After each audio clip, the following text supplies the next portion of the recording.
Hello traders, welcome to new video. നിങ്ങൾ പലരും ഒരു 3-4 വർഷമായിട്ട് ട്രേഡിങ്ങിൽ ട്രൈ ചെയ്യുന്ന ആൾക്കാരായിരിക്കും. ട്രേഡിങ്ങിൽ സക്സസ് ആയിട്ട് വരാൻ വേണ്ടിയിട്ട് ചിലർ ബിഗിനറായിരിക്കും, ചിലപ്പോൾ 4-5 മാസമായിട്ട് ട്രേഡിങ്ങിന് വന്നിട്ടുള്ള ആൾക്കാരായിരിക്കും, ചിലർ 5 കൊല്ലത്തിൻ്റെ മുകളിൽ ട്രേഡിങ്ങിൽ നിൽക്കുന്ന ആൾക്കാരായിരിക്കും, ഇപ്പോഴും ഒരു ക്ലച്ച് കിട്ടാത്ത ആൾക്കാരായിരിക്കും, ചിലർ നല്ല ലോസിൽ നിൽക്കുന്ന ആൾക്കാരായിരിക്കും. ബേസിക്കലി ഒരു 5 കൊല്ലത്തിൻ്റെ മുകളിലും സസ്റ്റെയിൻ ചെയ്തിട്ട് ഇതിലൊന്ന് ക്ലച്ച് പിടിക്കണം, ഇതിലൊന്ന് നന്നായിട്ട് പ്രോഫിറ്റ് എടുത്ത് വരണം എന്ന് ആഗ്രഹിച്ച് നിൽക്കുന്ന കുറേ ട്രേഡേഴ്സ് ഉണ്ട്. അപ്പോൾ സ്റ്റിൽ അവരെപ്പോഴും കുറേ കാര്യം ലോസിലായിരിക്കും. ഒരു സ്ട്രാറ്റജി ബിൽഡ് ചെയ്യാനോ അല്ലെങ്കിൽ ഒരു പ്രോഫിറ്റ് ഓറിയൻറ്റഡ് ആയിട്ടുള്ള ഒരു ലെവലിലേക്ക് എത്താൻ അവർക്ക് ഇപ്പോഴും കഴിയുന്നുണ്ടാവില്ല. അപ്പോൾ അങ്ങനത്തെ ഇഷ്ടംപോലെ ട്രേഡേഴ്സ് എന്തായാലും ഉണ്ട്. സെബിയുടെ കണക്കും പറഞ്ഞത് അങ്ങനെ തന്നെയാണ്. അപ്പോൾ നമ്മളിവിടെ പ്രൊവൈഡ് ചെയ്യണമെന്ന് പറഞ്ഞു കഴിഞ്ഞാൽ അങ്ങനത്തെ ഒരു അടിപൊളി ഒരു മെത്തേഡാണ്. നിങ്ങൾ ഈ മെത്തേഡ് നിങ്ങൾ ട്രൈ ചെയ്ത് നോക്കാൻ നടക്കുക. നിങ്ങളുടെ ട്രേഡിംഗ് ആപ്പ് എടുക്കുക, നമ്മുടെ കണ്ടീഷൻ എങ്ങനെയാണ് വർക്ക് ചെയ്യേണ്ടത് നോക്കി നോക്കുക. കണ്ടീഷൻ എന്താണെന്ന് വെച്ച് കഴിഞ്ഞാൽ, ഞാനൊരു പ്രൈസ് തരും, ആ പ്രൈസിൻ്റെ മുകളിലേക്ക് green candle losing, red candle rejection, ഈ 2 സംഭവം നടന്നു കഴിഞ്ഞാൽ നിങ്ങൾക്ക് ട്രേഡ് എടുക്കുക. ഇത് ബേസിക്കലി എൻ്റെ സ്ട്രാറ്റജിയിൽ പറഞ്ഞ ഒരു കാര്യമാണ് ഞാൻ പറഞ്ഞത്. പക്ഷേ നിങ്ങൾ ഇതുവരെ കുറേ ബിൽഡ് ചെയ്ത് നിങ്ങൾ കുറേ പഠിച്ചിട്ടും ഇരിക്കുന്ന കുറേ സ്ട്രാറ്റജീസ് ഉണ്ടാവും. അപ്പോൾ നിങ്ങൾ അതിലേക്ക് ഇത് അപ്ലൈ ചെയ്യുക. ബേസിക്കലി നിങ്ങൾ ഇതുവരെ പഠിച്ചിട്ടുള്ള പാറ്റേൺസിലോ ക്യാൻഡിൽ സ്റ്റിക്സ് ചാർട്ടിലോ വരുന്ന ഒരു തിയറി അല്ലാട്ടോ അത്. ഇത് ബേസിക്കലി എൻ്റെ മാത്രം കൺസെപ്റ്റാണ്. പിന്നെ നമ്മളിതൊക്കെ ചെയ്യുന്നത് സ്ട്രൈക്ക് ചാർട്ടിലാണ് ചെയ്യണത് കേട്ടോ. നമ്മൾ സ്പോട്ട് ചാർട്ട് നോക്കിയിട്ടുള്ള ട്രേഡിംഗ് അല്ല, നമ്മൾ സ്ട്രൈക്ക് ചാർട്ട് നോക്കിയിട്ടുള്ള ട്രേഡിംഗ് ആണ്. നിങ്ങൾ സ്ട്രൈക്ക് ചാർട്ട് നോക്കിയിട്ട് ട്രേഡ് ചെയ്യാൻ പഠിക്കുക. സ്ട്രൈക്ക് ചാർട്ടാണ് ഇത്രയും അഡ്വാൻറ്റേജ് എപ്പോഴും ട്രേഡ് ചെയ്യുമ്പോൾ. ഇപ്പോൾ ഇന്നത്തെ ട്രേഡിന് എടുക്കാം. ഇന്നത്തെ ട്രേഡ് എന്ന് പറഞ്ഞു കഴിഞ്ഞാൽ ഫുൾ സൈഡ് വേസ് ആയിരുന്നു. നമുക്ക് കാണുമ്പോൾ തന്നെ അറിയാം, അത് നന്നായിട്ട് സൈഡ് വേസിനെയായിരുന്നു നോക്കണ്ടായിരുന്നത്. പക്ഷെ നിങ്ങൾക്ക് സ്ട്രൈക്ക് ചാർട്ടിൽ നമുക്ക് എൻട്രികളൊന്നും വന്നിട്ടില്ല. പക്ഷെ സ്പോട്ട് കിടന്ന് ഓടുന്നുണ്ട്. സൈഡ് വേസ് ആണെങ്കിലും അത് നല്ല മൂവ്മെൻറ്റ് കാണിക്കുന്നുണ്ട് സ്പോട്ട്. പക്ഷെ അവിടെ ഒരു എൻട്രി ഒന്നും എടുക്കാനുള്ള ഒരു ഓപ്പർച്യൂണിറ്റി ഒന്നും ഇല്ല മാർക്കറ്റിൽ. അപ്പോൾ ഇന്ന് എൻട്രി എടുത്തിട്ട് പെട്ടവരാകും ഏറ്റവും കൂടുതൽ. അപ്പോൾ അതാണ് ഞാൻ പറഞ്ഞത്, സ്പോട്ട് നോക്കിയിട്ട് ട്രേഡ് ചെയ്യുമ്പോൾ ട്രാപ്പുകൾ ഇഷ്ടംപോലെ കിട്ടാൻ സാധ്യതയുണ്ട്.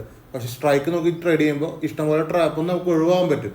അതാണ് സ്ട്രൈക്ക് ചാർട്ടിൻ്റെ ഒരു പ്രത്യേകത. നിങ്ങൾക്ക് അങ്ങനെയൊക്കെ ട്രേഡ് ചെയ്ത് പഠിക്കാൻ വേണ്ടിയിട്ട് ഞാനിവിടെ ഒരു ഫ്രീ ഗ്രൂപ്പ് റൺ ചെയ്യുന്നുണ്ട്. ഫ്രീ ടെലിഗ്രാം ചാനലാണ്. അപ്പോൾ നിങ്ങൾക്ക് എൻ്റെ ഫ്രീ ടെലിഗ്രാം ചാനലിൽ ജോയിൻ ചെയ്യാം. എന്നിട്ട് അതിൽ വരുന്ന എൻ്റെ കോഴ്സ് എടുക്കുക. പിന്നെ എൻ്റെ ടെക്നിക്സുകൾ നിങ്ങൾക്ക് നോക്കാം. നിങ്ങളുടേതായിട്ടുള്ള സ്ട്രാറ്റജീസിൽ നിങ്ങൾക്കത് ഇംപ്ലിമെൻറ്റ് ചെയ്ത് നോക്കാവുന്നതാണ്. ഒരു 100% സക്സസ് റേറ്റ് ആണ് ഞാൻ പറയണത് കേട്ടോ. ഇപ്പോൾ എൻ്റെ ടെലിഗ്രാം ചാനൽ റൺ ചെയ്യാൻ തുടങ്ങിയിട്ട് ഒരു 6 മാസത്തിന് മുകളിലായിട്ടുണ്ട്. അപ്പോൾ ഈ 6 മാസം കൊണ്ട് അത്യാവശ്യം നല്ല പ്രോഫിറ്റ് എടുക്കുന്ന ആൾക്കാരുണ്ട് കേട്ടോ. ഇഷ്ടംപോലെ ട്രേഡേഴ്സ് ഉണ്ട്. 50,000, 1 ലക്ഷം, 2 ലക്ഷം പ്രോഫിറ്റ് എടുക്കുന്ന ആൾക്കാരുണ്ട്. ഞാൻ ആദ്യം പറഞ്ഞ കാര്യം തന്നെയാണ്. കുറേ ലോസിൽ വന്നിട്ടുള്ള ആൾക്കാരാണ് കുറേ ആൾക്കാർ. എനിക്ക് ഇത്ര ലോസാണ് എന്നൊക്കെ പറഞ്ഞിട്ട് വന്നിട്ടുള്ള കുറേ ആൾക്കാരുണ്ട്. അവരൊക്കെ അത്യാവശ്യം റിക്കവർ കഴിഞ്ഞിട്ട് പ്രോഫിറ്റിലിരിക്കുന്ന ടൈമിലാണ് ഇപ്പോൾ. അപ്പോൾ നിങ്ങൾക്കും അത് ഈസി ആയിട്ട് പറ്റും. പുതുതായിട്ട് കേൾക്കുന്ന ഒരാളുണ്ടെങ്കിൽ നിങ്ങൾക്കത് അത് ഈസി ആയിട്ടൊക്കെ പറ്റും. നമ്മളിത് ബൈ ചെയ്ത് പഠിക്കണം എന്നൊന്നല്ല പറയണത്. നിങ്ങൾക്ക് ഞാൻ എൻ്റെ ഫ്രീ ടെലിഗ്രാം ചാനലിൽ ഫ്രീ ആയിട്ട് കൊടുക്കണ കുറേ ടിപ്പുകളുണ്ട്. അപ്പോൾ ആ ടിപ്പ് നിങ്ങളുടെ സ്ട്രാറ്റജീസിൽ നിങ്ങൾക്ക് ഇംപ്ലിമെൻറ്റ് ചെയ്ത് നോക്കാമെന്നാണ് പറയണത് കേട്ടോ. അപ്പോൾ അതേപോലെ നിങ്ങൾ ചെയ്ത് നോക്കുക. പിന്നെ നിങ്ങളതൊക്കെ നന്നായിട്ട് പഠിക്കുക, പഠിച്ചിട്ടൊക്കെ ചെയ്യുക. പിന്നെ പഠിച്ചിട്ട് ചെയ്യാന്ന് പറഞ്ഞു കഴിഞ്ഞാൽ എക്സ്പീരിയൻസ് ബിൽഡ് ചെയ്യുക കേട്ടോ. അതായത് ഒരു സ്ട്രാറ്റജി നിങ്ങൾ കിട്ടി എന്ന് വെച്ചാൽ അതിനൊരു 2-3 മാസം റണ്ണിങ് ചെയ്തിട്ട് നിങ്ങൾ അതിൻ്റെ ഒരു വിന്നിങ് ലൂസിങ് റേഷ്യോ നിങ്ങൾ നോക്കുക, മനസ്സിലായില്ലേ? എന്നിട്ട് മുന്നോട്ട് പോവുക. എൻ്റെ സ്ട്രാറ്റജിനെ കുറിച്ചിട്ട് പേഴ്സണലി പറയാന്നുണ്ടെങ്കിൽ നമുക്കിത് എല്ലാ സെഗ്മെൻറ്റിലും വർക്ക് ചെയ്യുന്ന ഒരു സ്ട്രാറ്റജിയാണ് കേട്ടോ. ഞാനിവിടെ ആകെ ഒരു 100 സ്ട്രാറ്റജി ഒന്നും നിങ്ങളുടെ അടുത്തേക്ക് ഇടുന്നില്ല. ഞാൻ ആകെ ഒരു സ്ട്രാറ്റജിയാണ് ഇത്രയും മാസങ്ങളായിട്ട് ഫോളോ ചെയ്യണത്. അപ്പോൾ നിങ്ങൾക്കും ഒറ്റ സ്ട്രാറ്റജി മതി. ഈസിയാണ് കാര്യങ്ങൾ. ഈസിയായിട്ട് നിങ്ങൾക്ക് പ്രോഫിറ്റിക്ക് വരാൻ പറ്റും. നമുക്കിത് ഇന്ത്യൻ മാർക്കറ്റിലും ഫോറക്സ് മാർക്കറ്റിലും ഗോൾഡിലും എല്ലാത്തിലും വർക്കാവും കേട്ടോ. ക്രൂഡ് ഓയിലും എല്ലാത്തിലും വർക്കാവും. അങ്ങനത്തെ ഒരു അടിപൊളി സ്ട്രാറ്റജിയാണ്. നിങ്ങൾ തന്നെ അതിൻ്റെ ഞാൻ ഇന്നലത്തെ വീഡിയോയിലും കണ്ടായിരുന്നു. നമ്മൾ ഏത് സ്ട്രാറ്റജി യൂസ് ചെയ്യുന്നുണ്ടെങ്കിലും ഇപ്പോൾ ഞാനിപ്പോൾ ചെയ്യാത്തൊരു സെഗ്മെൻറ്റിൽ നിങ്ങൾ ചെയ്യാൻ നോക്കി. അങ്ങനെ ആകുമ്പോൾ അതിൻ്റെ ഒരു stop loss, target, buying price നിങ്ങൾ തന്നെ കണ്ടുപിടിക്കണം, മനസ്സിലായില്ലേ? എന്നാലാണ് അതിൽ പ്രോഫിറ്റിക്ക് വരാൻ പറ്റുള്ളൂ. എപ്പോഴും എല്ലാവർക്കും വേണ്ടത് ബൈയിങ് പ്രൈസ് ആണ്. ബൈയിങ് പ്രൈസ് എന്ന് പറഞ്ഞു കഴിഞ്ഞാൽ ഈസിയാണ് കണ്ടുപിടിക്കാൻ. അത് നിങ്ങൾക്ക് എക്സ്പീരിയൻസ് കിട്ടുന്ന ഒരു മാറ്ററാണ്. അതിൽ നിങ്ങൾ നന്നായിട്ട് സ്റ്റഡി ചെയ്താലും മതി. അപ്പോൾ നിങ്ങൾക്ക് ബൈയിങ് പ്രൈസ് കിട്ടും. അപ്പോൾ ഇതാണ് നമ്മുടെ ഫ്രീ ടെലിഗ്രാം ചാനൽ. നിങ്ങൾക്കൂടെ കാണാം. ഇതൊരു 6 മാസത്തെ അക്കൗണ്ടാണ് കേട്ടോ. 6 മാസമായിട്ടുണ്ട് നമ്മൾ ടെലിഗ്രാം ചാനൽ റൺ ചെയ്യണം. അപ്പോൾ മിക്ക ദിവസം നമുക്ക് നല്ല രീതിക്ക് പ്രോഫിറ്റ് വരാറുണ്ട്. നിങ്ങൾക്കും ഇതേപോലത്തെ ഒക്കെ പ്രോഫിറ്റൊക്കെ നിങ്ങൾക്ക് എടുക്കാം കേട്ടോ. അപ്പോൾ നിങ്ങൾക്കും എൻ്റെ ഫ്രീ ടെലിഗ്രാം ചാനലിൽ ജോയിൻ ചെയ്യാവുന്നതാണ്. നിങ്ങൾക്കും ഇതേപോലെ ട്രേഡ് എടുക്കുക. ഇങ്ങനത്തെ നല്ല പ്രോഫിറ്റുകൾ നിങ്ങൾക്കും ബിൽഡ് ചെയ്യാവുന്നതാണ്. ഡെയിലി നമ്മൾ 2-3 കോൾസ് ഫ്രീ ഗ്രൂപ്പിൽ നമ്മൾ ഇടാറുണ്ട്. അപ്പോൾ അതിന് കിട്ടുന്ന ട്രേഡുകളാണ് കാണുന്നത് കേട്ടോ നിങ്ങൾ. ഞാൻ പിന്നെ ഇതിൽ കറക്റ്റായിട്ട് അപ്ഡേറ്റുകളും കൊടുക്കാറുണ്ട്. അതായത് ബാങ്ക് നിഫ്റ്റി ലെവൽസ് എങ്ങനെയാണ് ബിഹേവ് ചെയ്യണത്, എങ്ങനെയാണ് അതിൻ്റെ സപ്പോർട്ട് റെസിസ്റ്റൻസ് നിൽക്കുന്നത്, അതിപ്പോൾ ഇനി ഏത് സപ്പോർട്ട് ബ്രേക്ക് ചെയ്താലാണ് മൂവ് ചെയ്യുക, അതൊക്കെ ഞാൻ പറയാറുണ്ട്. പിന്നെ ക്രൂഡ് ഓയിലിൻ്റെ ലെവൽസ് എടുക്കാറുണ്ട്, ടോട്ടൽ ട്രേഡ്സിൻ്റെ സ്ക്രീൻഷോട്ടുകളൊക്കെയും ഇവിടെ ഇടാറുണ്ട്. ഇതാണ് നിഫ്റ്റിയിലത്തെ ലെവൽസ് ഇന്നത്തെ.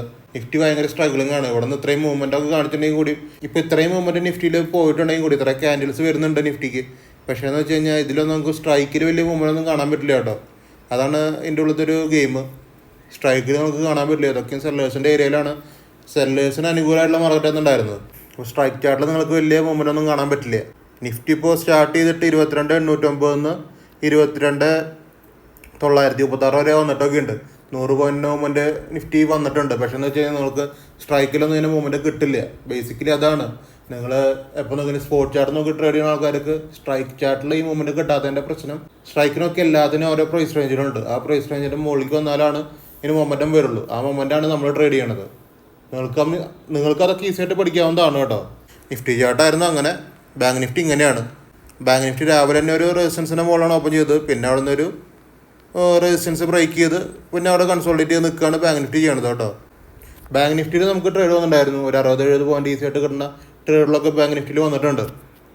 പക്ഷെ നന്നായിട്ട് ഹോൾഡ് ചെയ്യണം. അത് ഹോൾഡിങ്ങിൻ്റെ കാര്യം പറയുന്നത് ഈ ക്യാൻഡിൽസിൻ്റെ മുമ്പിൽ നമ്മൾ നോക്കുക. നന്നായിട്ട് ഹോൾഡ് ചെയ്താൽ തന്നെയാണ് ടാർഗറ്റുകൾ അച്ചീവ് ചെയ്യാൻ പറ്റുള്ളൂ. ഇത് ഈസി ആയിട്ട് കിട്ടുന്ന ടാർഗറ്റുകളൊന്നുമല്ല. നന്നായിട്ട് ക്ഷമ വേണം, നല്ലതായിട്ട് ഹോൾഡ് ചെയ്യാനും പറ്റണം.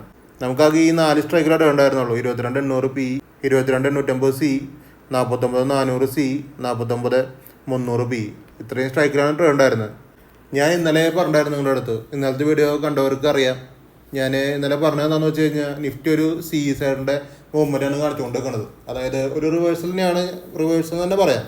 റിവേഴ്സലിൻ്റെ ഒരു ചാഞ്ചാട്ടം നിഫ്റ്റി കാണിക്കുന്നുണ്ട്, ബാങ്ക് നിഫ്റ്റിയും കാണിക്കുന്നുണ്ട്. രണ്ടും സെയിം കോറിലേഷനിലാണ്. അപ്പോൾ സി സൈഡ് തന്നെയാണ് ഞാൻ ഇന്നും ഉദ്ദേശിക്കുന്നത്. പി സൈഡിക്കൊക്കെ കൺഫേം ആണെങ്കിൽ എന്നൊരു സപ്പോർട്ട് ബ്രേക്ക് ചെയ്തിട്ട് സസ്റ്റെയിൻ ചെയ്യണം നന്നായിട്ട്. എന്നാലാണ് പി സൈഡിക്ക് കൺഫേം ആവുള്ളൂ.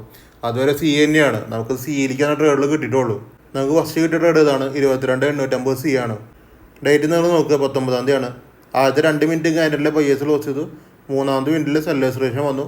അപ്പോൾ തന്നെ ട്രേഡ് എടുക്കാം. ഇതെന്താണെന്ന് വെച്ച് കഴിഞ്ഞാൽ 110.60 പ്ലാൻ ചെയ്തത്. 112.65 നമുക്ക് കിട്ടും. അതായത് 2 രൂപ വ്യത്യാസം കിട്ടും. ആ ഡിസ്കൗണ്ട് തന്നെയാണ് അവിടെ എടുക്കാം. അതൊരു 10-13 പോയിന്റ് മുകളിലേക്ക് കയറിയിട്ട് അടിയിലേക്ക് ഈസിയായിട്ട് വന്നേക്കാണ്. ഈ ട്രേഡ് ഞാൻ ലിമിറ്റിലെടുത്തോളാനും പറഞ്ഞായിരുന്നു. അങ്ങനെ ലിമിറ്റിലെടുത്തോണ്ടെങ്കിൽ അത് അവർക്ക് ഡയറക്റ്റ് എസ് എല്ലാണ് കേട്ടോ. ഈ ട്രേഡ് എസ് എല്ലിൽ പോകും. ചാടി കയറി കറക്റ്റായിട്ട് ഡിസ്കൗണ്ട് എൻട്രിയിൽ എടുത്തവർക്ക് പ്രോഫിറ്റും വരും. പക്ഷേ ഇതിനൊക്കെ എന്ന് പറഞ്ഞു കഴിഞ്ഞാൽ 2 മിനിറ്റ് ടൈമുള്ളൂ. അതാണ് രസം. അപ്പോൾ നമുക്കിത് എല്ലാവർക്കും പ്രോഫിറ്റ് ഒന്നും ഈ ട്രേഡിനെ പറയാൻ പറ്റില്ല. മിക്കവർക്ക് എസ് എൽ തന്നെയായിരിക്കും. ഫസ്റ്റ് ട്രേഡ് എസ് എല്ലിലേക്ക് പോകാനാണ് സാധ്യത. 22,850 എന്ന് പറഞ്ഞു കഴിഞ്ഞാൽ മിക്കവാറും എസ് എൽ തന്നെയാവും. ചിലവരൊക്കെ പ്രോഫിറ്റ് എടുത്തവരുണ്ടാവും അതിൻ്റെ ഉള്ളിൽ. ചിലവരൊക്കെ പ്രോഫിറ്റ് എടുത്തു എന്ന് പറഞ്ഞിട്ട് എനിക്ക് മെസ്സേജ് അയച്ചിട്ടുണ്ട് കേട്ടോ, ഈ ഒറ്റ ട്രേഡിൽ തന്നെ. പിന്നെ നമ്മൾ പ്ലാൻ ചെയ്തതെന്ന് പറഞ്ഞു കഴിഞ്ഞാൽ സെയിം സ്ട്രൈക്ക് തന്നെയാണ്. 22,850 സി തന്നെയാണിത്. 110.60 റീ എൻട്രി ആണ്. റീ എൻട്രി ഇവിടെ കിട്ടിയിട്ടില്ല. നമുക്ക് കാണാം സെല്ലേഴ്സ് റേഷൻ ഇവിടെ വന്നു. അതായത് ഒരു 8 പോയിന്റ് മുകളിൽ വന്നു. അത് നമുക്ക് എടുക്കാൻ പറ്റില്ല. 8 പോയിന്റ് എന്ന് പറഞ്ഞു കഴിഞ്ഞാൽ നമ്മൾ 10 പോയിന്റ് എസ് എൽ ഇടുന്നത്. അപ്പോൾ ഇത്തിരി അടിയിലേക്ക് വന്നിട്ട് തന്നെ എടുക്കാൻ പറ്റുള്ളൂ. ലിമിറ്റിൽ തന്നെ എടുക്കാനാണ് ഞാൻ പറഞ്ഞത്. അപ്പോൾ ലിമിറ്റിക്കൊന്നും വന്നിട്ടില്ല. അപ്പോൾ ഈ ട്രേഡ് നമുക്ക് കിട്ടിയിട്ടില്ല. പിന്നെ ഉള്ളത് മുകളിലത്തെ എൻട്രിയാണ്. അതായത് 137.15 എൻട്രി. അത് നമുക്ക് കിട്ടിയിട്ടുണ്ട്. അത് കുറേ നേരം കഴിഞ്ഞിട്ട് കിട്ടിയാണ് എൻട്രിയാണ്. നമ്മൾ നോക്കുക, സൈഡ് വൈസ് ആണ് ഫുൾ മാർക്കറ്റ്. പിന്നെ നമുക്ക് കിട്ടിയ എൻട്രി ഇതാണ്. 137.15 കിട്ടിയിട്ടുണ്ട്. അവിടെ ബയേഴ്സ് ക്ലോസ് ചെയ്തു പ്രോപ്പറായിട്ട്. പിന്നെ സെല്ലേഴ്സ് റിജക്ട് ചെയ്തു. ലിമിറ്റിൽ എടുക്കാം, ഇനി ഇതിൽ അടിയിൽ നിന്ന് കൊടുക്കാം. ലിമിറ്റിൻ്റെ കാര്യം സംസാരിക്കണം കേട്ടോ. ഇതൊരു 8-9 പോയിന്റ് മുകളിലേക്ക് പോയ ശേഷം എസ് എല്ലിലേക്ക് വരികയായിരുന്നു. ഇതിലൊക്കെ പ്രോഫിറ്റ് എടുത്തവരൊക്കെ ഉണ്ടാവും കേട്ടോ. പിന്നെയും സൈഡ് വൈസ് തന്നെയാണ്. അപ്പോൾ ഈ ഒരു റേഞ്ചിലാണ് ചാർട്ടിൽ നിൽക്കണത്. നിങ്ങൾ ചാർട്ട് നോക്കി ട്രേഡ് ചെയ്യുമ്പോൾ നമുക്ക് ഈസി ആയിട്ട് ഇതൊക്കെ റെക്കഗ്നൈസ് ചെയ്യാൻ പറ്റും. ബേസിക്കലി ഈ ട്രേഡും ഇവിടെ കിട്ടിയിട്ടില്ല. നമുക്ക് ഈ 2 ട്രേഡാണ് ഇന്ന് 22,850 സീൽ വന്നേക്കണത്. പിന്നെ നമുക്കുണ്ടായിരുന്നത് ബാങ്ക് നിഫ്റ്റിയിലാണ്. ബാങ്ക് നിഫ്റ്റിയിൽ 80 പോയിൻ്റാണ് ബാങ്ക് നിഫ്റ്റി അച്ചീവ് ചെയ്തേക്കണത്. പക്ഷെ സമയം എടുത്തിട്ട് കിട്ടിയ ട്രേഡ് ഇത് ഒറ്റ ട്രേഡാണ്. ഇന്ന് ഈ ഒറ്റ ട്രേഡാണ് ബാങ്ക് നിഫ്റ്റിയിൽ കിട്ടിയത്. പക്ഷേ 80 പോയിൻ്റ് മൂവ്മെൻറ്റാണ് കിട്ടിയത്. അപ്പോൾ അത്രക്കുള്ള ഇന്നത്തെ വീഡിയോ ഇഷ്ടപ്പെട്ടു ഞങ്ങൾ യൂട്യൂബ് ചാനൽ സബ്സ്ക്രൈബ് ചെയ്യുക, ലൈക്ക് ചെയ്യുക, ഷെയർ ചെയ്യുക, ഇൻസ്റ്റാഗ്രാമിൽ ഫോളോ ചെയ്ത് വെച്ചേക്കുക. നാളെ എക്സ്പയറി ഡേ ആണ് നിഫ്റ്റിയുടെ. അപ്പോൾ നാളെ അടിപൊളി ട്രേഡുകൾ കിട്ടട്ടെ എന്ന് വിചാരിക്കുന്നു. ഇന്ന് സൈഡ് വൈസ് ആയതുകൊണ്ട് നാളെ നല്ല മൂവ്മെൻറ്റ്സ് ഒക്കെ കിട്ടാൻ സാധ്യതയുണ്ട്. അപ്പോൾ നമുക്ക് നാളെ കാണാം. Okay, by.